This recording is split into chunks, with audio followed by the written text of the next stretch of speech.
क्या लेके आए थे, क्या लेके जाओ, बड़ा अच्छा अच्छा उसमें लिख करके टांग देते हैं।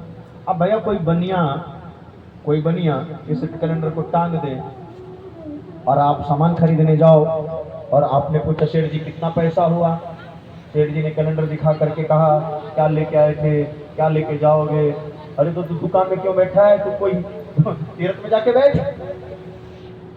भैया दो दुनिया है, गौर से सुनिए। पहला है लौकिक जगत, नोट करिएगा, लौकिक जगत, और दूसरा पारमार्थिक जगत। राम नाम सत्य है, कोई कोई इस चीज को काट नहीं सकता है, कोई गलत नहीं है, सत्य है, हमेशा सत्य ही रहेगा। राम नाम सत्य है, हाँ ना। अगर किसी कन्या का ब्याह हो रहा हो, जयमाल हो रहा हो, अंगना में उसको हल्दी लग रहा हो, उसके मांग में सिंदूर पड़ रहा हो, वहां जाकर के कोई व्यक्ति बैठ के बोले क्या राम नाम सत्य है, सबकी यही करते हैं, उस आदमी के साथ क्या किया जाएगा बताइए? वो गलत तो नहीं बोला ना, लेकिन उसको उठा करके हम ले जाकर के जौनपुर के जो 4-9 है उसके आगे छोड़ के आएंगे, बोले आइयो मत हमरे करे, भैया पूर्वांचल एक्सप्रेस वे पे छोड़ के आएंगे, बोले हाँ हाँ हाँ। तो उसने क्या गलत बोला है? गलत नहीं बोला। क्यों? राम नाम सत्य है, ये पारमार्थिक जगत का है, और बबनी का ब्याह क्या है? लौकिक है। समस्या पता क्या होते है भैया? कोई महात्मा 24 घंटे में 18 घंटा कौन सा दुनिया में रहेगा? पारमार्थिक दुनिया में। और आप जैसे लोग, मैं भी हूं आपके साथ, हम लोग किस दुनिया में रहते हैं? झूठ सांच फेरा फेरी सब तो करना ही है, दुनिया है तो करना ही गई। हम लोग किस दुनिया में रहते हैं? लौकिक दुनिया में। यहाँ बेटा भी जरूरी है, बेटी भी जरूरी है, मुंडन भी जरूरी है, कन्यादान भी जरूरी है, पैसा भी जरूरी है, सम्मान भी जरूरी है। क्यों? महाराज जी आप लौकिक दुनिया के नहीं हैं, आप हमसे बात करेंगे तो पारमार्थिक बात करेंगे, और मैं आपसे जब बात करूंगा तो लौकिक बात करूंगा। बहुत सिंपल है भैया इस चीज को समझना। मान लो बहुत बड़ा दाढ़ी हो, लंबी सी जटा हो, ठीक है, बेटी लोग उस ध्यान से ना, दीदी लोग बताओ, बढ़िया सा कोई जटा वाला माँ बाप, दाढ़ी वाले बाबा शादी के बारात में आगे आगे नागिन के धुन पर कोई डांस करेगा तो वायरल नहीं होंगे? होंगे। अरे देखो साधु बाबा, अरे तो साधु बाबा को डांस करना मना है क्या? क्या महात्मा डांस नहीं करे ऐसा कहीं लिखा है? नहीं लिखा है, लेकिन वो डांस कहाँ कर रहे हैं? दुनिया के लोगों के बीच में, इसलिए वो वायरल हो गए। तो शंकर जी डांस नहीं करते क्या? करते, क्योंकि वो लौकिक जगत है, तुम पारमार्थिक जगत में रहते हो, तुम लौकिक जगत में जाओगे तुम्हें शोभा नहीं होगा। और हम लौकिक जीव हैं, हम पारमार्थिक बातें करेंगे तो लोग कहेंगे ढोंगी। तुम जिस दुनिया में हो वहां की बात सोचना चाहिए, वहां की बात बोलना चाहिए। आप झूठ नहीं कह रहे, बेटा बेटी नहीं है, और ये बात तब से लोगों को पता है, लेकिन आज भी ब्याह क्यों कर रहे हैं? सबको पता है बेटा बेटी किसी के नहीं होते, लेकिन शादी तो सब करते हैं। सबको पता है एक दिन बेटा बेटी हमको कष्ट जरूर देंगे, तो क्या बेटा बेटी पैदा नहीं हो रहे? क्यों? ये लौकिक दुनिया महाराज जी, ये क्रम चलता रहेगा और ये चलना भी चाहिए। मैं आपसे उम्मीद करता हूं, क्या आप उपदेश कम देंगे? आप हमको उपाय बताइए। उपदेश तो हम बहुत सुन चुके हैं महाराज जी, अब आप उपदेश मत दीजिए, उपाय बताइए। महात्मा जी समझ गए क्या लात का भूत बात से तो नहीं मानेगा। तो चाची क्या हुआ? एक फल उठाया, फल महात्मा जी ने मंत्र पढ़ करके कहा इदम भक्ष्यापतन्यत्वम तथा पुत्रो भविष्यति, जाओ जाकर के ये फल ले जाकर के तुम अपनी पत्नी को दे देना, भगवान चाहेंगे तुम्हें पुत्र हो जाएगा। बोलो कृष्ण कन्हैया लाल। और मैं हमेशा कहता हूँ कोई वस्तु फ्री में मिलता है ना बाबा, कोई भी वस्तु फ्री में मिल जाएगी, कद्र होगा? बोलिए ना, कद्र नहीं होगा ना। आपने कभी सोचा है मकान बनता है ना, सबसे चीज मेन तो बोले बालू, फ्री का तो है, देखा जाए तो बालू, बाकी तो कोई बेचे, प्रकृति ने बनाया ना बालू, फ्री, हवा फ्री है। मैंने कभी कदर ही नहीं किया, पानी का कदर नहीं किया, बालू का कदर नहीं किया, हवा का कदर नहीं किया। कोई वस्तु फ्री में मिलता है ना, कदर कम होता है। नतीजा क्या हुआ? ये फल जब उस महिला को मिल गया, उसने इसका कद्र नहीं किया। क्यों? उसको डर लगने लगा कौन झंझट में फंसे। नतीजा खरीद के बेटा लेके आई। जो बेटा खरीद के लेके आई उसका नाम रखा धुंधकारी। और जो फल से हुआ, क्योंकि फल तो खाई नहीं थी, एक गाय के नाद में डाल दिया। अब फल का असर तो जाएगा नहीं। गाय के गर्भ से जो बच्चा हुआ सूत जी के उसका नाम रखा गोकर्ण। गोकर्ण। और खरीद के जो लाया धुंधकारी। भैया आपको पता है ये कथाएं ना कुछ हमें मोटिवेट करने के लिए है। गोकर्ण मतलब क्या? गौ माने गाय, कर्ण माने कान। बुढ़ापे में कौन आया? धुंधकारी की गोकर्ण। तो सूत जी कह रहे गोकर्ण। क्यों? कान से सुना हुआ ज्ञान जब कोई नहीं रहता है तब काम आता है। बोलो कृष्ण का नहीं आला। गोकर्ण का अर्थ गाय का कान भी है, कानों से सुना हुआ ज्ञान भी है। आप ये बताइए, हम लोग कभी अकेले में बैठते हैं तो हम सोचते नहीं है अरे वो बढ़िया थे रहे थे, अच्छा थे। क्यों? बेटा बेटी जब काम नहीं आता है तो सुना हुआ ज्ञान ही हमें काम आता है, वही हम भीतर से संभालता है। और यही गोकर्ण जी धुंधकारी को 7 दिन में गया करके आने के बाद 7वें दिन भगवान वहां पहुंचाए। जब गोकर्ण जी ने कथा सुनाई, बड़ा अद्भुत नजारा था वहां पे। यहाँ पर भी हम लोग देखेंगे क्या, जिस समय कथा चल रही थी भैया, वहां पे ना विमान आया और भगवान के पार्षद आए, सोचिए, और उसने माला थी, माला पहना करके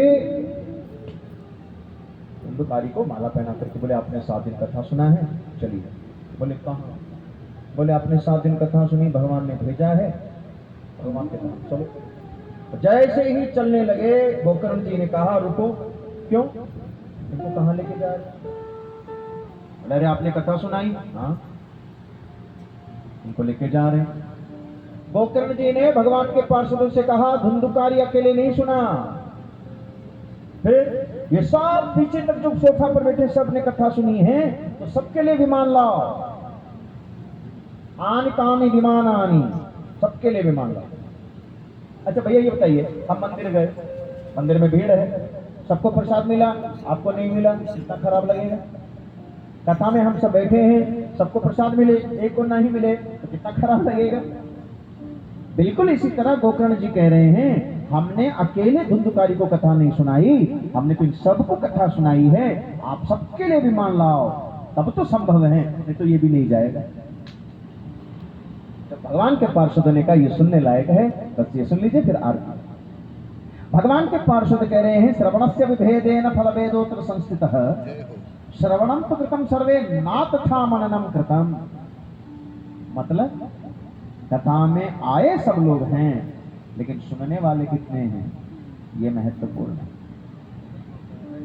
कोई अन्य अर्थ में मत लीजिएगा, बस केवल उदाहरण होता है ना, एग्जाम्पल ही होता है, रियलिटी नहीं होता है, ठीक है, समझाने के लिए होता है।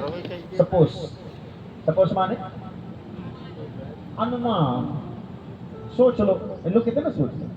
तो हम सब श्री बाबा जी के बड़ा भव्य इस पंडाल में बैठ के कथा सुन रहे, माता जी सामने विराजमान है। ये बताइए कथा में बाबा जी भी बैठे हैं, बगल में माता जी हमारी बैठी हैं, सामने भी माता जी बैठी हैं, पीछे सोफा पर सब लोग बैठे हैं, सब लोग कथा में है ना। हाँ बाबा ये बताइए टेंट वाला भी है, ये कूलर वाला वो भी कथा में है, ये माइक वाला वो भी है, भैया कैमरा वाला भी तो है। हाँ ये तो सब 7 दिन के लिए आए हैं। बोले हाँ, तो ये क्या सोच के आए हैं 7 दिन, हमको भगवान मिलेंगे कि रुपया मिलेंगे? भैया इनके एक्सपेक्टेशंस क्या है? भगवान पता चल जाएगा। भगवान की उम्मीद करके कथा में कोई नहीं आया है, चाहे वो टेंट वाला हो, चाहे लाइट वाला हो, चाहे कोई भी। इनको पता है क्या 18 तारीख को हम जब निकलेंगे तो जजमान जी कुछ देंगे। एक एग्जाम्पल के तौर पर बता रहा हूं, तो पूर्णाहुति के दिन हम उम्मीद क्या कर रहे हैं? भगवान वही देगा, ये मैं कहना चाहता हूं। बस गलती कथा की नहीं है, गलती हमारी संकल्प की है। आप इस कथा में क्या सोच करके आए हैं? और एक चीज आपको सबको बताऊं, हमसे आपसे टेंट वाला ठीक है। पूछो क्यों? हमसे आपसे ये टेंट वाला ठीक है, माइक वाला ठीक है, क्यों? ये तो कम से कम ये सोच के आए हैं ना, क्या पैसा तो मिलेगा, तो मिलेगा ही, तुमको क्या मिलने वाला है बताओ? क्यों? अभी तक जहां जहां कथा हुआ हम यही सोच करके गए हैं, क्या न्योता आया है, बस हमें न्योता पूरा करना है।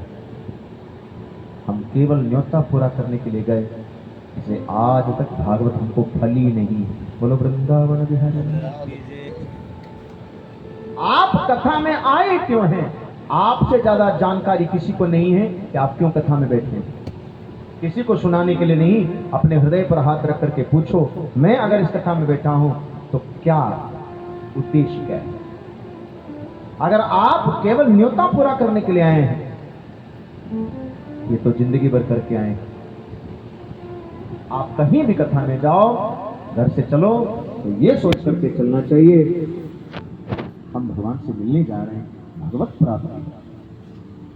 ये जब सोच करके आप कहीं भी कथा में जाओगे ना माते, प्रसाद नहीं, फिर आपको कृष्ण प्राप्ति हो। मैं सत्य कह रहा हूं। इसी जौनपुर के धरती में, इसी पंडाल में घुटमन घुटमन चलता नंद का छोरा दिखेगा। इसी पंडाल के अंदर आपको दशरथ जी के बेटा धनुष उठाते हुए दिख रहे। क्यों? मैं फिर से कह रहा हूं, कथा का मतलब क्या है पता है? कथा नायक से भेंट हो। कथा नायक से अगर भेंट नहीं हुआ कथा सुनने के बाद, गड़बड़ हुआ है। रामायण सुनने के बाद राम जी से भेंट नहीं हुआ, ऐसा हुआ है कभी? कभी नहीं। भागवत सुने और कृष्ण ना मिले, ऐसा नहीं हो सकता है।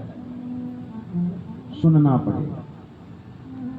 इसलिए मैं बार बार कह रहा हूं, हमसे आपसे लाख गुना टेंट वाला ठीक है। क्यों? वो गेट के अंदर आया है तो सोच के आया है हमको आर्थिक लाभ होगा, आर्थिक लाभ होगा, लेकिन समस्या हमारी है 18 तारीख को हम क्या लेके जाएंगे। इसलिए अभी भी देर नहीं हुआ है, आप मन में सोचिए 18 तारीख को आपको मिल जाए। बदले में कुछ नहीं है, श्रवण से सुनिए, मन लगा के सुनिए, नहीं समझ में आया पूछिए, एक नहीं 200 बार 500 बार पूछिए। क्यों? हम उसी काम के लिए ही आए। भैया मान लो अगर कोई मन में शंका तो किससे पूछेंगे? जानकारी उसी से पूछेंगे। और हमारे यहाँ पर प्रश्न पूछना गलत नहीं है, अन्य धर्मों में आप किसी से कुछ नहीं पूछ सकते। क्यों? लेकिन ये सनातन परंपरा है, चाहे वो कोई भी हो, हमारे यहाँ प्रश्न से ही कथा होती है, हमारे यहाँ प्रश्न ही पूछा गया है और इसी प्रश्न से ही कथा प्रारंभ। नतीजा क्या हुआ? जब भगवान के पार्षदों ने कहा, एक धुंधकारी को छोड़ करके बाकी सब पंडाल में थे, संकल्प मुझसे मिलना नहीं। दोबारा गांव के लोगों ने कहा, नहीं नहीं ये बात तो आपको पहले मालूम नहीं था, दोबारा कथा सुनाओ। तो गोकर्ण जी ने दोबारा भागवत की, पूरे गांव के लोगों को लेकर के भगवत धाम चले गए। चलो वृंदावन बिहारी लाल। अब 5 मिनट एक चीज और सुन लीजिए, फिर आरती करते हैं। ये सुनना बड़ी जरूरी है। क्यों? हम सब पितरों को तारने के लिए भागवत करते हैं, तो परिवार के जितने लोग हैं, यजमान जी को तो है ही है, यजमान से जुड़े जो भी परिवार से जुड़े कोई भी हो, बेटा बेटी भाई बहन कहीं जो, क्यों भैया पितृ सबके हैं, इनके अलग आपके अलग ऐसा नहीं है, इनसे जो संबंधित हैं सब इस नियम का पालन करना चाहिए। तो पितरों को तारने के लिए भागवत है। तो सबसे पहला नियम सुन लीजिए, आचार्य होने के नाते मुझे बताना जरूरी है। अब आज से 18 तारीख तक न दाढ़ी न नाखून न बाल, इसका ध्यान रखिएगा। नाखून कटेगा न दाढ़ी बनेगी। साथ ही हम लोग थोड़ा साधु में रहेंगे, क्या दिक्कत है? नाखून नहीं कटेगा, दाढ़ी बाल, ठीक है। अगर भगवान ने सामर्थ्य दिया, शरीर में कोई आदि व्याधि नहीं है, कोई विशेष दवा की अगर आपको जरूरत नहीं है, तो फलाहार करके सुनना चाहिए। अरे बार बार कौन भागवत सुनेगा? 7 दिन का मौका मिला है तो हम एकदम सारा प्रोसीजर एक टाइम भोजन करो, एक टाइम फलाहार, आरती के बाद भोजन करिए। अब जबरदस्ती नहीं है, क्यों? वेदव्यासी स्वयं कह रहे हैं भोजनम त्वरमन्ये कथा श्रवण कारकम न पुवास वर प्रोक्तम कथा विघ्न करो यदि। शरीर के साथ जबरदस्ती नहीं करना है, संभव हो तो। क्यों? वो तो वेदव्यास जी कह रहे हैं, मतलब यहां भोजन से नहीं है, शरीर से। अगर शरीर अनुकूल करो, नहीं तो दिन में 4 टाइम खाओ, लेकिन कथा जरूर सुनो, ठीक है? हो सके भूमि शयन करिए। भूमि शयन मतलब जमीन पर अनुष्ठान है। कोई बात नहीं, आजकल तो ये संभव है ही नहीं, ना इतना हमारा फिटनेस अच्छा है, तो कम से कम खटिया पर तो हम जरूर ना लेटें, ठीक? और क्या नियम है महाराज? आगे का नियम बहुत अच्छा है। जब तक पूर्णाहुति नहीं होगी, घर के अंदर कोई भी किसी से क्रोध से बात मत करें, गुस्सा नहीं। क्योंकि जहां भी भागवत होता है, मैंने कहा ना, ये पितरों के लिए ही है, आएंगे सब, बुलाए हैं। और माता लोग जल्दी समझ जाती हैं, दादी पितर न्योता नहीं जाते हैं शादी में, पितर न्योतते हैं, तो भागवत में क्यों भूल गया है? समाई भी हम देख नहीं सकते तो क्या हुआ? मान लो हम उनके सामने बड़े जोर जोर से बोले, चिल्ला चिल्ला के बोले, क्रोध में बोले, क्या सोचेंगे हमारे बारे में? हमारे मान लो जैसे आपके पिताजी होंगे, पिताजी के पिताजी होंगे, क्या सोचेंगे? हम आचरण ऐसा करें कि हमारे पितर बड़े प्रसन्न हो, उनको ये लगे नहीं हमारी आगे की पीढ़ी, इस समय की वर्तमान पीढ़ी हमारा नाम ही रोशन कर रहा है ना? और संभव हो कभी बाबा का काम अलग ही है, तो मुझे नहीं लगता संभव होगा, नहीं तो पारायण सुनना चाहिए, भले पल्ले पड़े, चाहे हम तो केवल उसका हिंदी ट्रांसलेट करते हैं, श्लोक सुनना चाहिए। भैया मैं अपनी बात बता रहा हूँ, भैया मैं साउथ का हूँ, मुझे पंजाबी तो आती नहीं थी बचपन में, ठीक है? तो क्या पंजाबी गाना नहीं सुनते लोग? सुनते हैं, पल्ले पड़े करना पड़े। गांव का आदमी अंग्रेजी गाना सुन लेता है, अब उनसे पूछो कुछ क्या पल्ले पड़ा? हाँ, पल्ले पड़े चलना पड़े, मूल पाठ सुनना चाहिए। क्यों? ऐसा मौका बार बार भगवान नहीं देता है। ये 7 दिन, इसमें तो बड़ा सुंदर सावन का महीना है, ये 7 दिन एकदम हमारा जीवन एकदम जो है ना, क्या एक अलग ही वर्जन पर हो। एक साधना, एक सादगी, एक साधना, उस तरीके से हम प्रयास करें, फिर देखिएगा बड़ा आनंद आएगा, ठीक है? तो ये महात्म्य था। कल ठीक 3 बजे से कथा में हम लोग फिर बैठेंगे, 3 बजे से 7 बजे तक। थोड़ा सा आज बारिश था, पहला दिन था, इसलिए थोड़ा सा विलंब हुआ, 40 आधा घंटा मुझे लगता है, 3:30 बजे तक आ ही गया था। कोई बात नहीं, आधा घंटा से ही कोई दिक्कत नहीं है, लेकिन प्रयास यही करिएगा 3 माने 3 बजे आप लोग आ जाइए, 7 माने 7 बजे आपको छुट्टी, ठीक है? गुनगुनाइए मेरे साथ भगवान का नाम, आरती होगी, फिर प्रसाद, और अपने अपने घर जाएंगे।